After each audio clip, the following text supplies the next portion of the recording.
Hello and welcome to Midlife Magic, a unique channel for unique women. I'm super excited that you decided to join me here today. Each week we come up with new or proven or ideas of better ways to make our life a little better each week, each month, each year. I invite you to get grounded in the here and now. You have two choices. Well, you have many choices, but my two favorites are to visualize that my legs are tree roots and they're grounding, anchoring down into the ground, very strong and anchored and well supported. Your other option is to grab your favorite crystal and hold it between your palms, bring to heart center, and envision yourself being as grounded as the crystal, solid as a rock. Today we are talking about oracle cards. Oracle cards, I'm going to first give you the Wikipedia version, the definition. Or an oracle is a person or agency considered to provide wise and insightful counsel or prophetic predictions, most notably including precognition of the future inspired by deities. As such, it is a form of divination. Oracle cards are the modern version of the tarot. Tarot cards have been around for a very, very long time, and they have a set structure, whereas oracle cards do not. It is totally up to the author and the artist as to the theme, the artwork, the messages, whatever goes on into those oracle cards. If you've seen oracle cards, I'm sure you've seen angel cards or butterfly cards, crystal cards. I've got forest cards, I've got raven cards, I've got whispering herb cards. I'll be sharing some card decks with you in a bit. Oracle cards can help you figure something out, answer questions, gain insight or knowledge so that you can move forward more mindfully and more aware. The cards may not make sense or even resonate with you, but don't discredit the message. Give it some time. Don't discredit it, at least not right away.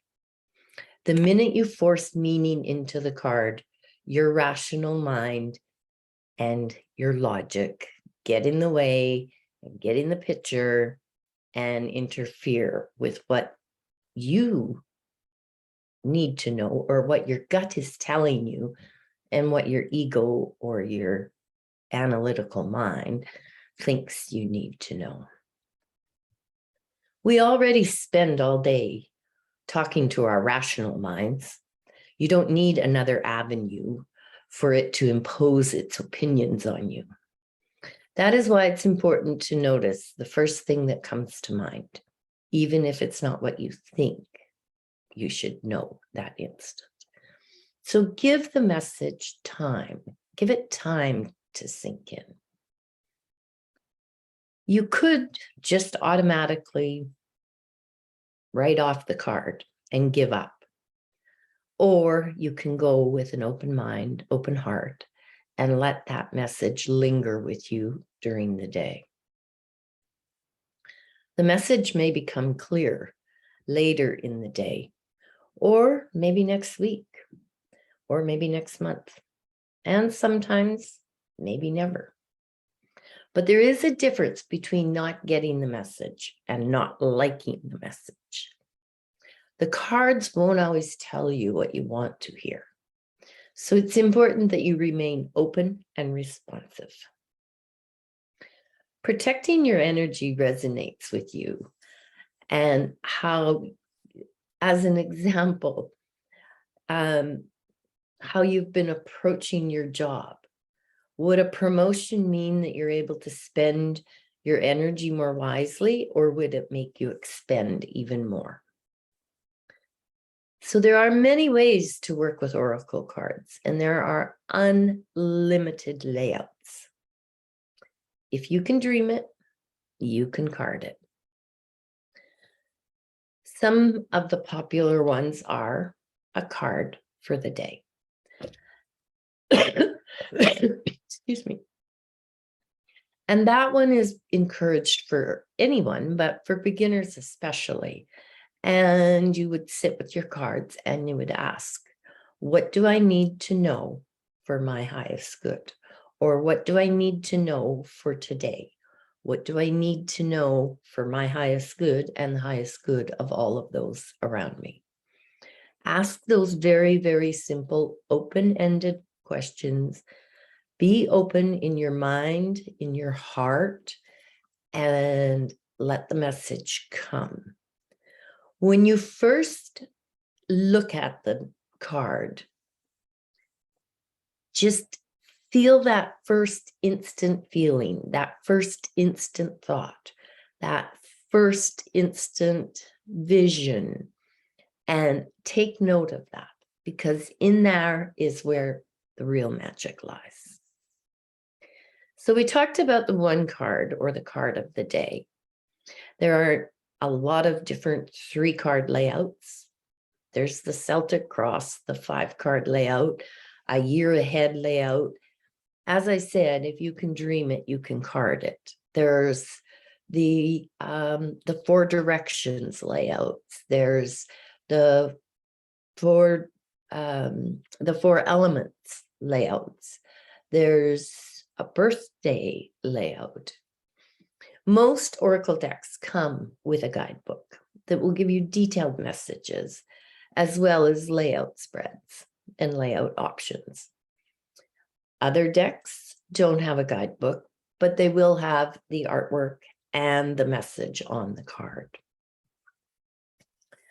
The whole idea, or the whole hope for successful card reading, is that it's intuitive.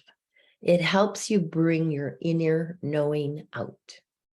So when you ask it a question, what do I need to know today for my highest good? The card will give you a message. You already know what you can do for your highest good. And maybe you don't know that in your rational or your conscious mind. And that card can help you tweak that, bring that out, bring it to the surface. So the first step is, how do you choose a deck? Well, I like to choose decks much like I choose crystals. I do it with intuition, with my heart, my gut. I check the energy. Sometimes I use a pendulum where I would just put the decks out and just ask, is this deck for me? Yes or no? And the pendulum would help me find the deck that I need that day. Once you've picked your deck, or your deck has picked you, whichever the case may be, then we need to open the deck and cleanse your deck. Now, remember, your deck is going to come to you wrapped in plastic. The cards might be a little bit sticky, but think of the journey that deck has taken to get to you. It came from the author and the artist. It went to the printer. It went to the packer. It went on the truck. It went to the store. It got put on the shelf. You picked it up. Then you went through checkout, so it gets handled again. Excuse me.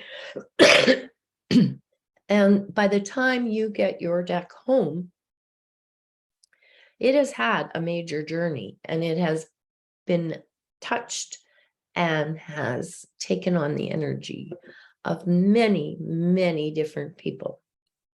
Some of that energy may have been very good. Some of it maybe not so good. So when I say cleanse your deck, I don't mean putting it in water, because they are made of cardboard and paper. However, there are a few options for cleansing. You can just take your deck and set a crystal on top and let it cleanse. One of my favorites is to take the deck and knock on it just to clear all the energies.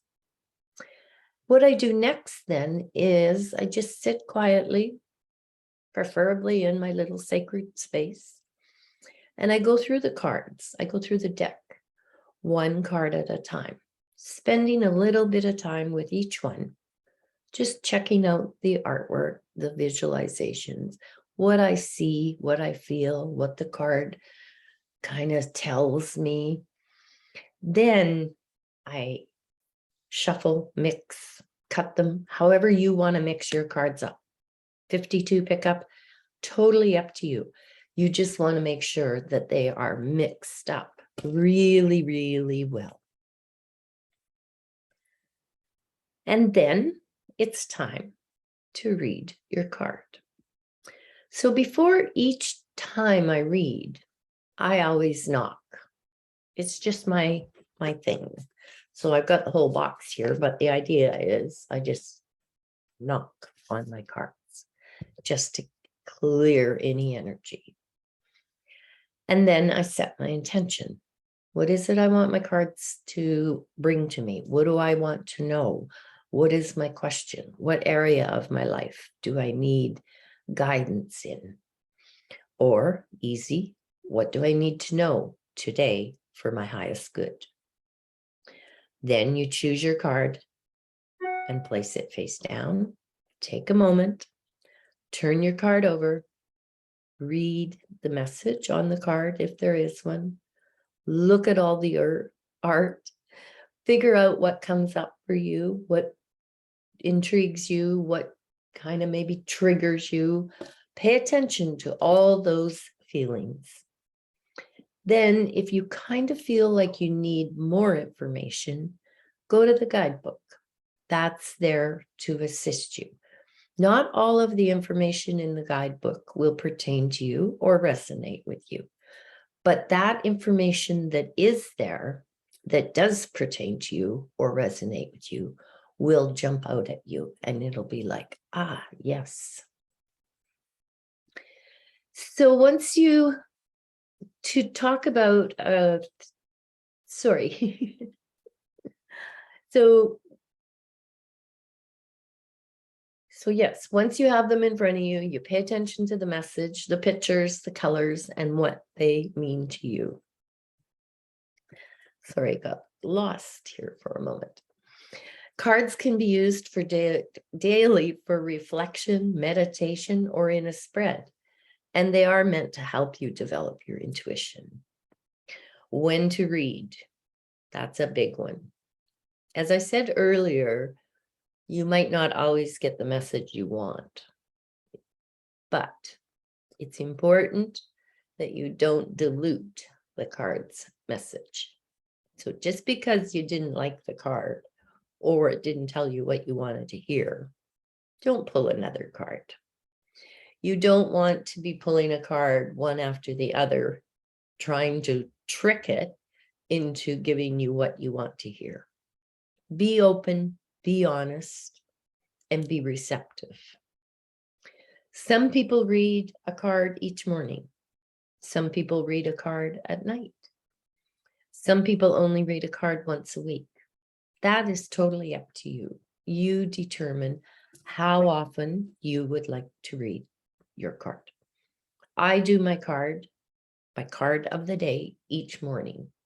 What do I need to know for today to make this the best day it can be for my highest good and for the good of others? And then I leave that card open, face up, on top of the deck for the rest of that day. At the end of the day, I take a couple minutes, have another look at that card, see if there's anything that kind of matched up, or maybe I thought was kind of weird that it happened or it came about, and how it affected me. When doing 3-card readings, all of the guidebooks have sample layouts. But remember, the sky's the limit. You can do whatever you want. 3-card readings, quite often, it's the past, the present, the future. Again, you would shuffle your cards, pick the 3 you want. You can pick them from anywhere, take them off the top, take them out of the bottom, take them from random spots, fan them out and pull the cards, and place your 3 cards, 1, 2, 3, face down, and then flip. The first card to your left would be the past, your center card, the present, and your right-hand card, the future. Another one that Colette Baron-Reid uses is the 3-card reading. Where have I been? For card 1. Where am I now? For card 2. And where is this leading me? Card 3. Another one that's a favorite of mine is Denise Linn's. Card 1 is the blockage. What is holding me back? What is holding you back? Card 2 is the healing. What do I need to do to heal from this or to learn from it? And then card 3 is the outcome card. If I follow my inner guidance, what will be the outcome? Remember, these cards can help you get in touch with your higher self, your intuition, and your guides.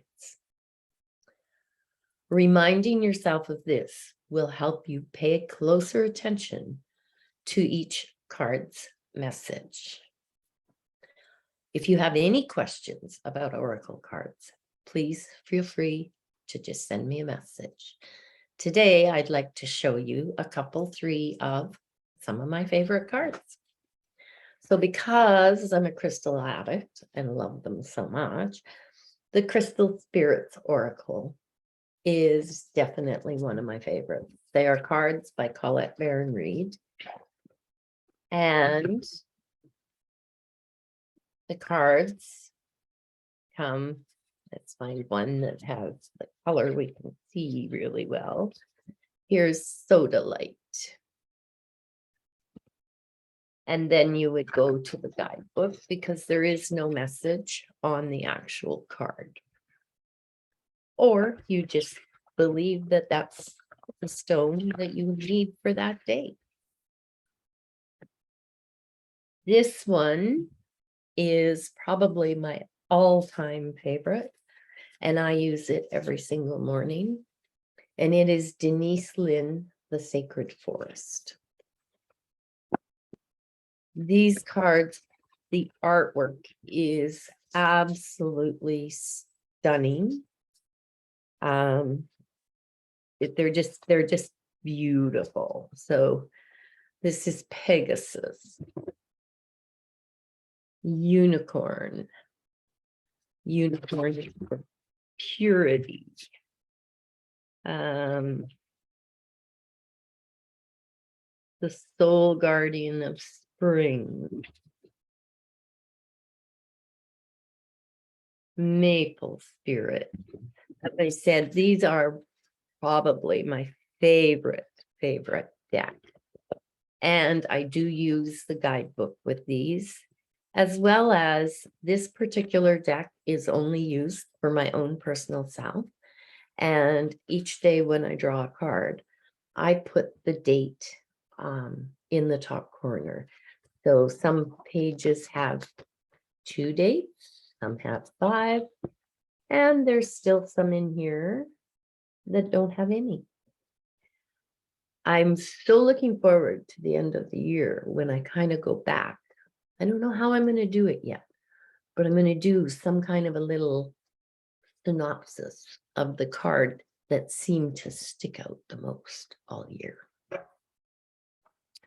The next ones that I want to share with you are kind of not related to the woo-woo, but they are. And they're called the Whispering Herbs Healing Cards. Essential wisdom from Mother Earth. These cards are so cool. They're all about the herbs. And so you would shuffle through and you see the herbs, and then it gives you a little message, and tells you about what it's kind of meant for, as well as there's a book. So flaxseed. These ones are really, really fun. I love these little cards. And they have a really nice guidebook. So that's my take on oracle cards for today. I hope that you really enjoyed this. And I really look forward to seeing you next week on Midlife Magic, a unique channel for unique women. Take care. Have a great day. And if you are looking for oracle cards, just remember that they call your name and it'll be up to you to meet them where they're at. Take care. Thanks.